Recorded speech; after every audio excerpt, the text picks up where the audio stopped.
அனைவருக்கும் வணக்கம். அஸ்ட்ரோ ரவி டிவியின் மூலம் உங்களை சந்திப்பதில் பெருமைப்படுகின்றேன். Astrologer doctor Ravichandran, Anna Nagar, Chennai. இப்போ நம்ம பார்க்குறது சனி பெயர்ச்சி சிறப்பு படம். 12 ராசிகளில் மீன ராசிக்காரர்களுக்கு சனி பெயர்ச்சி சிறப்பு பலன் எப்படி இருக்கும் என்பதை இந்த அஸ்ட்ரோ ரவி டிவியின் மூலம் இப்போது பார்க்க இருக்கின்றோம். இந்த வீடியோ முழுமையாக பாருங்கள்.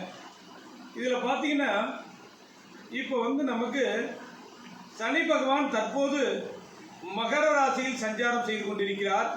அவர் 17/1/2023 வருகின்ற ஜனவரி மாதம் 17ஆம் தேதி மகர ராசியிலிருந்து கும்ப ராசிக்கு செல்கிறார். அப்படி மகர ராசியிலிருந்து கும்ப ராசிக்கு செல்லக்கூடிய சனி பகவான் 2.5 ஆண்டு காலம் கும்ப ராசியிலே சஞ்சாரம் செய்வார். அப்படிப்பட்ட காலகட்டத்தில் மீன ராசிக்காரர்களுக்கு எப்படிப்பட்ட யோக பலன்களை கொடுப்பார் என்பதை பற்றி தான் இப்போ பார்க்குறோம். இப்போ பார்த்தீங்கன்னா 12 ராசிகள், அதில் 12வது ராசியாக வரக்கூடிய ராசி தான் மீன ராசி.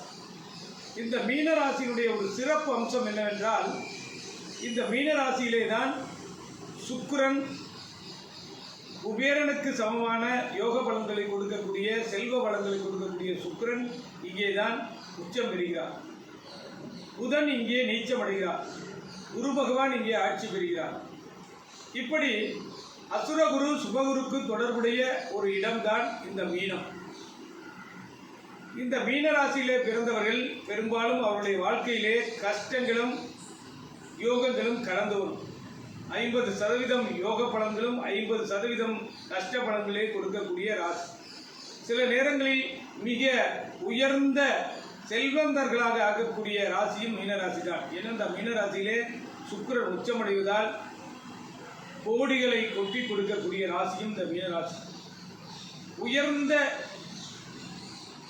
மாட மாளிகையில் கூட கோபுரங்கள், வாகனங்கள், பெரும் நகைக்கடைகள், பெரிய ஜவுளி நிறுவனங்கள், பெரிய ஹோட்டல்கள், இப்படி மிக உயர்ந்த லெவலில் ஒரு மனிதரை உயர்த்தி செல்லுகின்ற ராசியும் இந்த மீனராசி.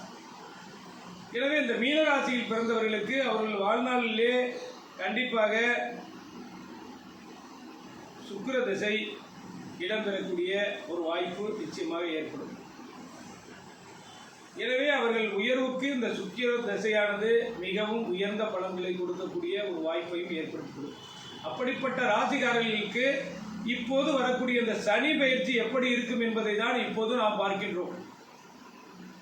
மகர ராசியில் இருக்கக்கூடிய சனி பகவான் 17/1/2023 கும்ப ராசிக்கு செல்கிறார். அப்போது உங்களுக்கு எப்படிப்பட்ட பலன்களை கொடுப்பார்? இதுவரை மீன ராசிக்கு, அதாவது மீன ராசிக்காரர்களுக்கு 11ஆம் இடமான லாபஸ்தானத்தில் சஞ்சாரம் செய்து வந்த சனி பகவான் 2.5 ஆண்டு காலம் உங்கள் ராசிக்கு 11ஆம் இடத்தில் இருந்து சஞ்சாரம் செய்து வந்த சனி பகவான் அற்புதமான யோக பலன்களை கொடுத்திருப்பார். வாழ்வில் 27.5 ஆண்டுகளுக்கு பிறகு ஒரு உயர்வான யோக பலன்களை அள்ளி கொடுத்திருப்பார் இந்த சனி பகவான். வீடு இல்லாதவர்களுக்கு வீடு கட்டக்கூடிய ஒரு வாய்ப்பு, வெளிநாடு சென்று பொருள் ஈட்டக்கூடிய ஒரு வாய்ப்பு, தொழிலிலே முன்னேற்றம், தொழிற்சாலைகளை விரிவுபடுத்தக்கூடிய ஒரு அமைப்பு, புதிய தொழில்கள் துவங்குதல், மற்றவர்கள் உதவியல், எதிர்பாராத யோகங்கள், இவைகளெல்லாம் இந்த 2.5 ஆண்டு காலகட்டத்திலே நீங்கள் வாழ்நாளில் சாதிக்க முடியாத பல சாதனைகளை எல்லாம் செய்யக்கூடிய ஒரு அற்புதமான யோக பலன்களை அள்ளி கொடுத்திருப்பார் சனி பகவான். அப்படிப்பட்ட சனி பகவான் தற்போது 11ஆம் இடத்திலிருந்து 12ஆம் இடத்துக்கு செல்கிறார். நன்றாக கவனிக்க வேண்டும். கடந்த 2.5 ஆண்டுகளில் அற்புதமான யோகங்கள் மீனராசிக்காரர்கள் தன் வாழ்வில் பெறக்கூடிய யோக பலன்களை எல்லாம் ஓரளவுக்கு வாழ்நாளில் பெறக்கூடிய யோக பலன்களுக்கு வேண்டிய அடிப்படை வசதிகள் எல்லாம் உங்களுக்கு செய்து கொடுத்திருக்கிறார். இப்போ அவர் 12ஆம் இடமான விரயஸ்தானம் 7.5 சனியுடைய துவக்கம். பொதுவாக ராசிக்கு 12ஆம் இடம், 1ஆம் இடம், 2ஆம் இடத்தில் சனி பகவான் சஞ்சாரம் செய்கின்ற காலம்தான் 7.5 சனி காலம் என்று அழைக்கப்படுகிறது. அப்படிப்பட்ட சனி மீன ராசிக்காரர்களுக்கு 7.5 சனி ஆரம்பம். இந்த சனி விரயஸ்தானத்துக்கு வருகிறார். 12ஆம் இடம் என்று சொல்லக்கூடிய விரயஸ்தானத்துக்கு சனி பகவான் வருவதால் எப்படிப்பட்ட நன்மைகளை செய்வார், எப்படிப்பட்ட தீமைகளை செய்வார், துன்பத்திலிருந்து விடுபட முடியுமா, கஷ்டங்கள் நீங்குமா, வாழ்வில் உயர்ந்த யோகங்களை கொடுப்பாரா என்றெல்லாம் பார்க்கின்ற போது 12ஆம் இடம் என்று சொல்லக்கூடிய விரயஸ்தானம் பாரப்பா 12இல் உடவன் சனி சஞ்சாரம் நாளில் சீரப்பா சீரபேதி சிவசிவா அச்சம் பயம் செய்வானடா என்று ஒரு பாடல் ஜோதிட அடிப்படையில் இருக்கிறது. அப்படி இந்த 12ஆம் இடத்துக்கு வரக்கூடிய சனி பகவான் விரயஸ்தானம் என்று சொல்லக்கூடிய 12ஆம் இடம் எந்த காரியத்தையும் பொறுமையாக கையாளப்பட வேண்டும். அதே நேரத்தில் 12ஆம் இடத்திலிருந்து 2ஆம் இடமான குடும்பஸ்தானத்தை 3ஆம் பார்வையால் பார்க்கின்றார். தன்னுடைய 7ஆம் பார்வையால் ரோகஸ்தானமான 6ஆம் இடத்தை பார்க்கிறார். தன்னுடைய 10ஆம் பார்வையால் பாக்கியஸ்தானம் என்று சொல்லக்கூடிய 9ஆம் இடத்தை பார்க்கிறார். இவையெல்லாம் வைத்து ஆய்வு செய்யும் போது எதையும் கவனமாக செயல்பட வேண்டும். பேசுகின்ற வார்த்தையை நிறைவேற்ற முடியாத ஒரு சூழ்நிலை ஏற்படும். சில பேர் என்ன செய்வாங்க, வாக்குறுதி கொடுப்பார்கள். சிலர் தவறாக தெட்டி விடுவார்கள். சில பேர் தவறாக வாயிலிருந்து வரக்கூடிய வார்த்தைகள் கவனமாக நிதானமாக யோசித்து பேச வேண்டும். யோசித்து வாக்குறுதிகள் கொடுக்க வேண்டும். பண போக்குவரத்து பொருளாதாரத்திலே கொஞ்சம் தடைகள் ஏற்படும். இதுவரை நீங்கள் எதிர்பாராமல் பணம் வந்து கொண்டிருந்த வாய்ப்புகள் எல்லாம் இப்போது சற்று தடைபடும். இல்லை, 2ஆம் இடம் என்பது குடும்பஸ்தானம், தனஸ்தானம், வாக்குஸ்தானம். தனங்கள் வருவதிலே தாமதம் ஏற்படும். பொருள் வரவுகளிலே தாமதம் ஏற்படும். குடும்பத்திலே சின்ன சின்ன பிரச்சனைகள் ஏற்படும். மருத்துவ செலவு செய்ய வேண்டிய சூழ்நிலை ஏற்படும். உடல் ஆரோக்கியத்தில் கவனம் செய்வது. ஏன்னா தன்னுடைய 7ஆம் பார்வையால் 6ஆம் இடத்தை பார்க்கின்ற காரணத்தால் மருத்துவ செலவு செய்யக்கூடிய ஒரு சூழ்நிலை ஏற்படும். ஏதாவது ஒரு சூழ்நிலையில் கடன் பெறக்கூடிய ஒரு வாய்ப்புகள் கூட இந்த சனி பகவான் ஏற்படுத்துவார். அதே போல பூர்வீக இடத்தில் சில மாற்றங்கள் ஏற்படும். வெளிநாடு சென்று வரக்கூடிய ஒரு வாய்ப்புகளையும் சனி பகவான் கொடுப்பார். எனவே இந்த காலகட்டத்தில் செய்யும் தொழில் நிதானமாகவும், கொடுக்கல் வாங்கலில் நிதானமாகவும், பேசுகின்ற வார்த்தைகளில் நிதானமாகவும் செயல்படுவது நல்லது. உடல் ஆரோக்கியத்தில் கவனத்தை செலுத்த வேண்டும். வீண் பிரச்சனைகளில் ஈடுபடாமல் இருப்பது நல்லது.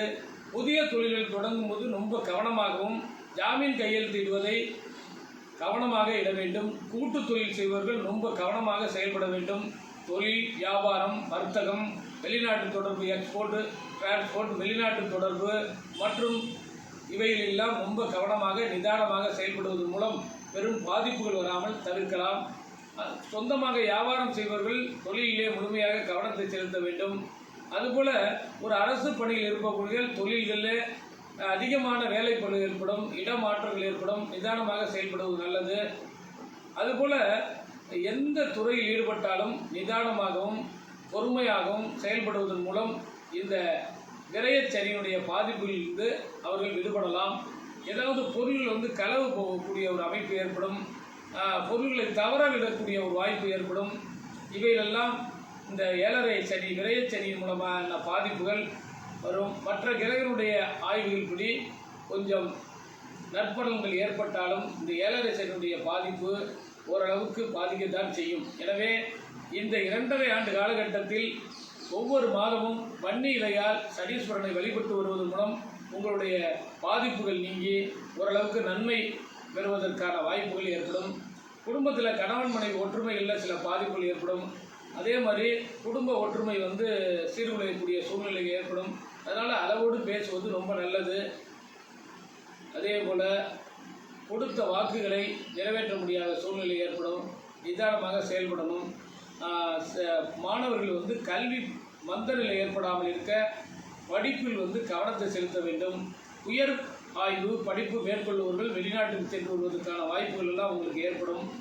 அதுபோல் எந்த மற்ற பெரியவர்கள் சொல்லக்கூடிய வார்த்தையை மதித்து நடப்பதன் மூலம் வாழ்வில் உயர்ந்த நிலை ஏற்படும். எனவே கிரயச்சாரத்தில் இருக்கக்கூடிய சனி பகவான் பல்வேறு வகையில் இடர்பாடுகளையும் தொந்தரவுகளையும் கொடுக்கத்தான் செய்வார். அதையும் சமாளித்து வரக்கூடிய பக்குவ நிலையை வளர்த்து கொள்வதன் மூலம் மாதம் சனீஸ்வரனை வழிபடுவதன் மூலமும் இந்த கிரகச்சனியுடைய துன்பத்திலிருந்து நீங்கள் விடுபடலாம். மற்ற கிரக சேர்க்கையும் உங்களுக்கு ஓரளவுக்கு நற்பலன்களை கொடுக்கும். அடுத்தபடியாக பார்த்தீங்கன்னா, இந்த அஸ்ட்ரோ ரவி டிவி மூலம் இந்த 12 ராசிகளையும் சனி பயிற்சி பலன்களுக்காக நாங்கள் ஆய்வு செய்து வெளியிடுகின்றோம். இது வந்து பார்த்தோம்னா 30 ஆண்டு கால அந்த ஜோதிட ஆராய்ச்சியும் 180 ஆண்டு கால பாரம்பரிய மருத்துவ ஜோதிட ஆராய்ச்சியும் இணைந்து தான் நம்ம வந்து இந்த பலன்களை எல்லாம் வெளியிடுறோம். அதனால் இது தெரிந்து அதற்கு தகுந்தாற்போல் நடந்து கொள்வதன் மூலம் நம் வாழ்வில் வெற்றியடைய முடியும். எனவே எங்களுடைய அஸ்ட்ரோ ரவி டிவியில் அக்குபஞ்சர், அக்குப்ரெஷர், ஃபுட் ரிஃப்ளெக்ஸாலஜி, மலர் மருத்துவம், மூலிகை மருத்துவம், மர்மக்கலை, மரபு வழி தமிழ் மருத்துவம், சித்த மருத்துவம், புலவர் மெடிசன், இப்படி பல்வேறு வகையான மரபு வழி கலைகளை பயிற்சியாகவும் சிகிச்சையாகவும் அளித்து வருகிறோம். அதையெல்லாம் ஆய்வு செய்து பொதுமக்கள் அறிந்து கொள்ள வேண்டும் என்பதற்காகவும் ஆரோக்கியத்தை வளர்க்க வேண்டும் என்பதற்காகவும் பல்வேறு மருத்துவ குறிப்புகளை இந்த அஸ்ட்ரோ ரவி டிவியில் வெளியிடுறோம். இந்த யூடியூப் சேனலை நீங்கள் பார்க்குறவங்க எல்லாரும் லைக் பண்ணி ஷேர் பண்ணி எங்களுக்கு உதவுமாறு கேட்டுக்கொள்கின்றோம். மேலும் நல்ல தகவல்களையும் நல்ல விஷயங்களையும் இங்கே அஸ்ட்ரோ ரவி டிவியில் உங்களுக்கு சென்றடையும்.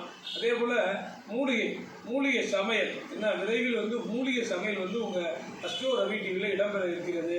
மூலிகையில் வந்து வடை சுடுவது, மூலிகை குழம்பு வைப்பது, மூலிகை சூப்பு வைப்பது, மூலிகை துவையல் வைப்பது, மூலிகை மூலமாக என்னென்ன உணவுப் பொருட்களை தயார் செய்யலாமோ அதை அனைத்தையும் நாங்கள் வந்து எடுத்து இதன் மூலமாக தெரியப்படுத்த இருக்கின்றோம்.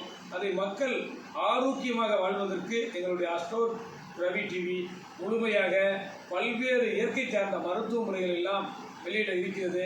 எனவே எங்களுக்கு ஆதரவு கொடுத்து உதவுமாறு கேட்டுக்கொள்கின்றோம். டாக்டர் ரவிச்சந்திரன், அண்ணா நகர், சென்னை. 30 ஆண்டுகள் அனுபவமிக்க மருத்துவர்.